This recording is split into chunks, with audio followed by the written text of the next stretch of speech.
For me, Assassin's Creed is essentially a long, epic story of a guy in the prison going in a machine called the Animus, and he's going to relive the life of his ancestors.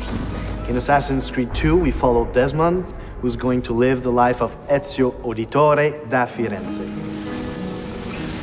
The meaning of Ezio's name, in following with the tradition established by the first Assassin's Creed, is that Ezio means eagle. Eagle, or the flying one. Its origins come from Greece.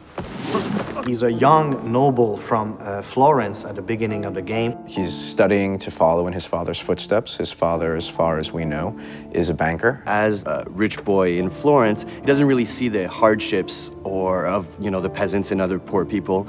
And it doesn't really affect him either. He's more of a carefree guy. He does what he has to do. He's got lots of money. He's got lots of friends. And in regards to the women, he's very charming. He always says the right thing.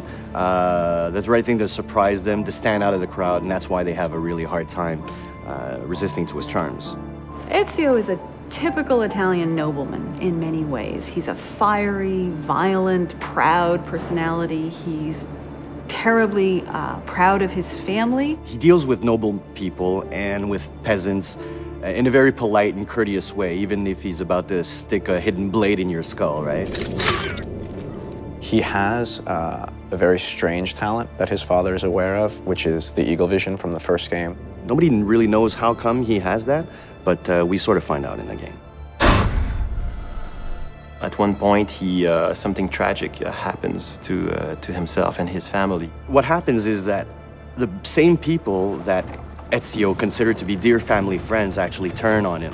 People that are very close to him are taken from him, and becoming an assassin and acquiring those skills will give him the abilities necessary to exact revenge. When you're used to just living free and living without a worry in the world, and all of a sudden the entire Florentine army is looking for you, and you have to protect your mother, you have to protect your sister, and you have to defend yourself, changes everything in his life. So going from this life of la dolce vita, in Italy, it will have to become this guy who needs to kill in order to survive. We see Ezio progressing very much so throughout the game, physically as well as emotionally and in his personality. As a player, you will go just like the main character, in the same, you will be at first just like you and I, and then will become this badass main character. Before, he just wants vengeance, but later on, he wants justice.